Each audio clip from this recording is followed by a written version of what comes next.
से आर का एग्ज़ाम मैं भी फर्स्ट टाइम ही दूंगी। एटलीस्ट 2 महीने का टारगेट आप बनाओ कि मुझे डेली का 8 से 10 घंटे पढ़ने ही है। तैयारी जब साथ में कर रहे हैं तो इम्पोर्टेंट फैक्ट भी तो साथ में ही देखेंगे ना। सो हाय एवरीवन, कैसे आप सभी लोग। उम्मीद करती हूँ आप सभी अच्छे होंगे, स्वस्थ होंगे और पढ़ाई तो जोरों शोरों से हो ही रही होगी। सो काफ़ी दिनों बाद मैंने भी पेन उठा लिया है, इधर मैंने अपना नोटबुक ले लिया है और अभी मैं कर रही हूँ पढ़ाई। और लेट मी शो यू, अभी मैं ये मैं पढ़ रही हूँ अभी इकोनॉमिक्स, जिसमें है रोजगार एवं कल्याणकारी योजनाएं, जो PYQ में आए हुए हैं क्वेश्चन। यहाँ 1 लाइनर फॉर्म में इसमें दिया गया है। सबसे अच्छी बात इस बुक की ये है कि इसमें सारे क्वेश्चन 1 लाइनर फॉर्म में दिए हुए हैं। तो आपका अभी देखा जाए तो दिसंबर में PCS का एग्ज़ाम होने वाला है, 7 या 8 दिसंबर, मोटा मोटी यही डेट आया है। और आर का तो आपको पता ही है, फिक्स डेट है 22 दिसंबर और 23 2 शिफ्ट में पेपर कराए जाने का बात हो रहा है। सो मोटा मोटी अब दिसंबर में ही पेपर है, तो इधर नवंबर और जो अक्टूबर, अभी आज 15 अक्टूबर है, तो 15 दिन अक्टूबर का और नवंबर पूरा, फिर उधर दिसंबर, मिला करके जो समय हम लोगों को बचा है इसको काफ़ी अच्छे से यूटिलाइज करना है और पढ़ाई करना है। और अभी आप अपने स्टडी मोड में आ जाओ, अगर आप बिगनर हो या फर्स्ट टाइम देने जा रहे हो। वैसे आर का एग्ज़ाम मैं भी फर्स्ट टाइम ही दूंगी।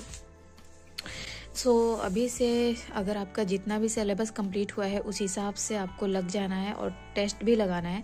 मैं इधर टेस्ट भी ले करके आई हूँ। पर गाइज एक चीज़ मैं बताऊँ, काफ़ी दिन से मेरी पढ़ाई थोड़ी स्लो हो गई थी। इधर मम्मी का तबीयत भी ख़राब और घर का रिस्पॉन्सिबिलिटी, तो एक दिन मैं टेस्ट लगाने के लिए ये बैठी थी। मैंने थोड़ा सा 20 क्वेश्चन लगाए होंगे और मुझे रियलाइज़ हुआ कि यार मुझे तो आ ही नहीं रहा है। जैसे फ़र्क पड़ता है, आपको लगेगा नहीं कि यार 10 दिन पढ़ाई नहीं किया तो क्या हो जाएगा, लेकिन जो एक लय होता है, लय जब टूट जाता है तो उसका असर दिखता है। और जब मैं ये लगा रही थी बुकलेट, तो मुझे ऐसा रियलाइज़ हुआ कि अभी मैं इसको रहने देती हूँ, अदरवाइज़ मैं और ज़्यादा डिप्रेस हो जाऊँगी। तो जब मैं पढ़ लूँगी अच्छे से, हालांकि पढ़ाई तो पूरी तरीके से कभी भी कंप्लीट नहीं होती है, लेकिन जब आप एक कंटिन्यूटी बना करके पढ़ते रहते हो तो आपको कॉन्फिडेंट भी रहता है। सो अब मैं इस टेस्ट को लगाऊंगी जब मैं कुछ दिन तक 1 मंथ अच्छे से पढ़ाई कर लूँगी, या फिर 15 डेज भी अच्छे से पढ़ाई कर लूँगी लगातार कंटिन्यू, रिवाइज वगैरह जो मेरे नोटबुक वगैरह हैं सबको रिवाइज कर लूँगी।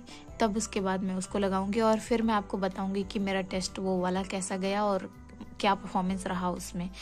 सो गाइज बस यही कहना है कि आज है 15 अक्टूबर, 15 अक्टूबर से 15 नवंबर, इस तरीके से 15 दिसंबर तक एटलीस्ट 2 महीने का टारगेट आप बनाओ कि मुझे डेली का 8 से 10 घंटे पढ़ने ही है। क्योंकि देखो, सक्सेस का कोई भी शॉर्टकट सोल्यूशन नहीं है, आपको इतना तो देना ही पड़ेगा। और करना ही क्या है, पढ़ाई ही तो करना है ना। अब चाहे आप जैसे भी टाइम मैनेज करो, लेकिन you have to manage it. So चलो पढ़ाई करना शुरू करते हैं। आप लोग भी कॉपी पेन लेकर के, अपने नोटबुक वगैरह लेकर के बैठ जाओ पढ़ाई करने के लिए, एक टारगेट सेट करके कि आज मुझे इतना टॉपिक कंप्लीट करना है सारे सब्जेक्ट से। सो इस तरीके से ही होगा प्लानिंग के थ्रू। ये है PYQ का एक क्वेश्चन जो मैं अभी आप लोगों के साथ शेयर कर रही हूँ।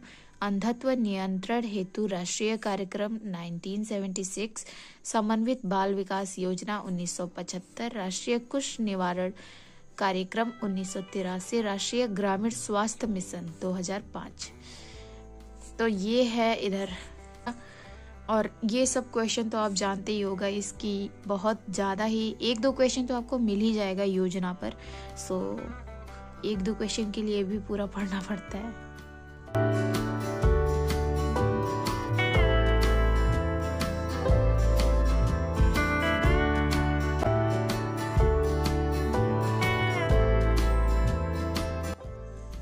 चलते हैं थोड़ा मम्मी के पास, देखते हैं मम्मी क्या कर रही है। अभी मम्मी का हेल्प भी कराना है मुझे किचन में। मम्मी क्या कर रही है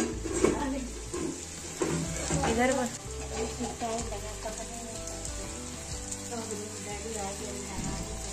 अच्छा, इधर एक करेला बन रहा है और ये है कुदरुन की सब्जी।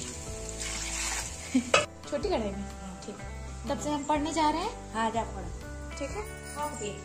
तुम मैगी का सामान काट दो और जब रोटी बनाना होगा तो हमको बुलाना, हम कर देंगे। ठीक है। और गाइस ये देखो, मम्मी इधर चावल भी डाल दी है चिड़िया लोगों के लिए, और इधर पानी।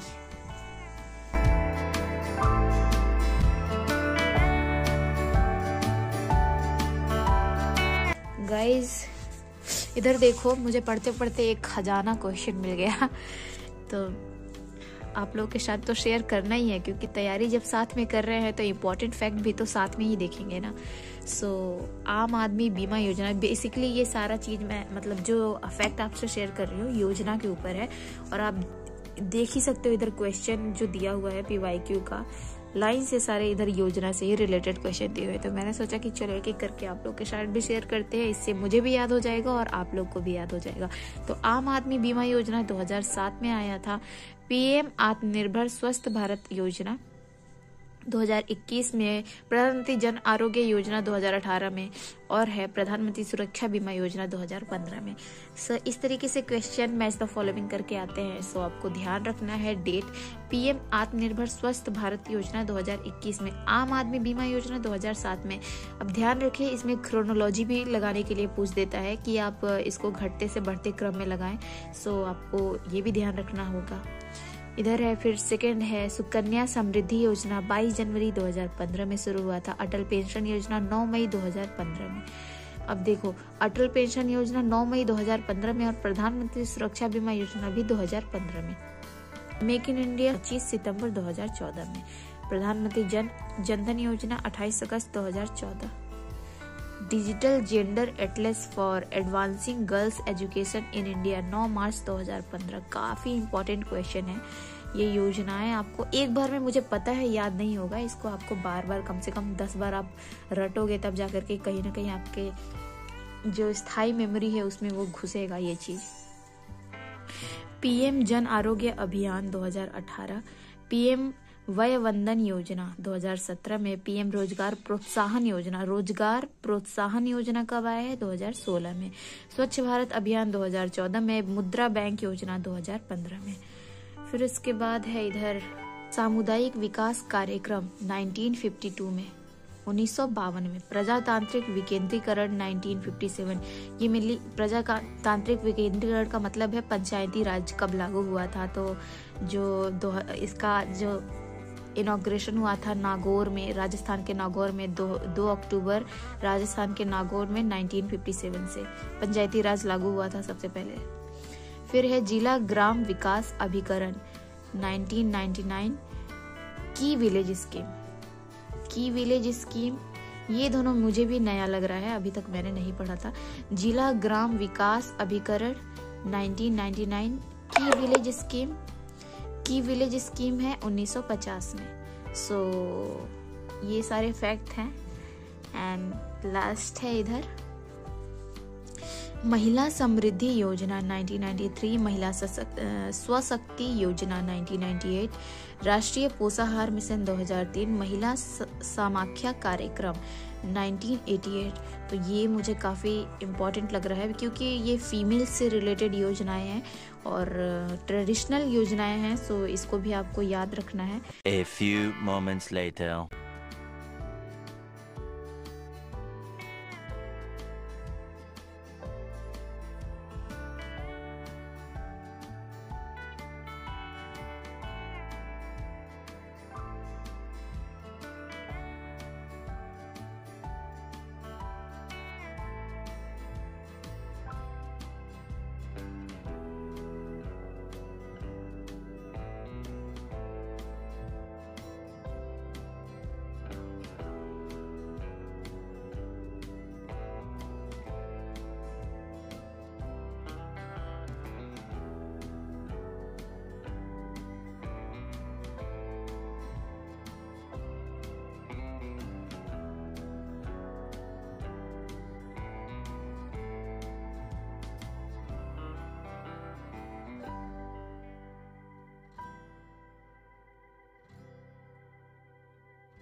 सो नाश्ता करने के बाद मैं आ गई थी वापस टेबल चेयर पे, क्योंकि मुझे समटाइम्स बहुत ज़्यादा गिल्ट भी फील होता है जब मेरी पढ़ाई ठीक से नहीं हुई रहती है।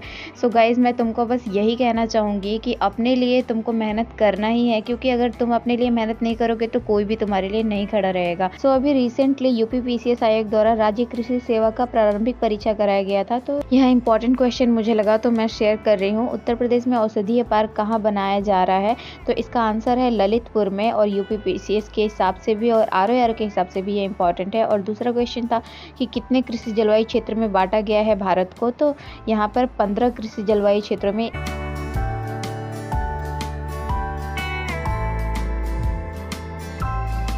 सो यहाँ पर एक क्वेश्चन मुझे और इम्पॉर्टेंट दिख गया, और ROR में एग्रीकल्चर के टॉपिक से भी काफ़ी सारे क्वेश्चन आते हैं। तो यहाँ पर एक क्वेश्चन है कि ये जो आधार बीज होता है, प्रजनक बीज, इस तरीके का क्वेश्चन आता है। मुझे भी इसके बारे में बहुत ज़्यादा जानकारी नहीं है, पर जितना मैंने PYQ पढ़ा है तो मुझे ये क्वेश्चन काफ़ी इंपॉर्टेंट लगा, क्योंकि 1-2 बार ये PYQ में आया भी है और पिछले बार भी ये क्वेश्चन पूछा था। क्वेश्चन ये है कि ये जो डिफरेंट टाइप के बीज हैं, इनमें किस प्रकार का टैग लगा होता है, किस कलर का? तो प्रजनक बीज में सुनहरे पीले रंग का टैग लगा होता है, तो वहीं पर आधारीय बीज जो होता है उसमें सफ़ेद रंग का टैग लगा होता है, और जो पंजीकृत बीज होते हैं उनमें बैंगनी कलर का टैग लगा होता है। और वहीं बात करते हैं प्रमाणित बीजों की, तो इसमें नीले कलर का टैग होता है, और ये एक मैच द फॉलोइंग करके क्वेश्चन पूछता है, तो इसलिए मैंने सोचा कि आप लोगों के साथ इसको शेयर कर देती हूँ। और इस वाले टॉपिक को आप अच्छे से रेडी कर लेना, क्योंकि और भी तरीके से और भी डायमेंशन से इसके क्वेश्चन पूछे जाते हैं, तो मुझे ये काफ़ी इंपॉर्टेंट लगा, इसलिए मैं आप लोगों के साथ इसको शेयर कर रही हूँ। मुझे भी इस पर थोड़ा रिसर्च करके इसको अच्छे से नोट्स के साथ तैयार करना है इस टॉपिक।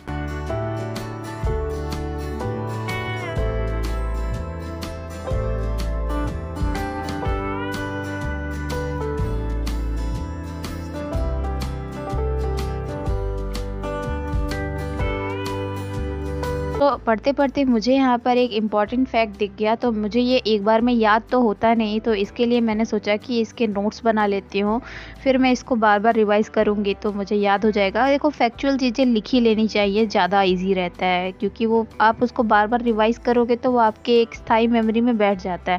अदरवाइज़ आपको भटकाव की स्थिति हो सकती है या कन्फ्यूज़न की स्थिति, और ऐसे टाइम पर आप क्यों रिस्क लोगे? तो इससे अच्छा है थोड़ा एफर्ट करके हमेशा अपने पास नोटबुक और पेन रखा करो, जिससे कि कुछ भी आप कहीं पर पढ़ रहे हो और आपके टॉपिक से वो रिलेटेड है, आपके सिलेबस से रिलेटेड है, तो तुरंत उसको आप अपने नोटबुक में लिख लो, तो फिर आपको ज़्यादा ईजी हो जाएगा क्वेश्चन को हैंडल करना। सो गाइज, उम्मीद करती हूँ आपको ये वीडियो अच्छी लगी होगी। वीडियो अच्छी लगी होगी तो प्लीज़ लाइक एंड सब्सक्राइब ज़रूर करना और शेयर भी करना। तो जाते जाते बस आपको यही कहूँगी कि इस तरीके से पढ़ाई करो कि आपके जीवन का ये बस आखिरी एग्जाम है और इसमें ही सिलेक्शन लेना है। तो मिलते हैं आपसे नेक्स्ट वीडियो में। भगवान करे आपका दिन शुभ हो। Take care and Tata.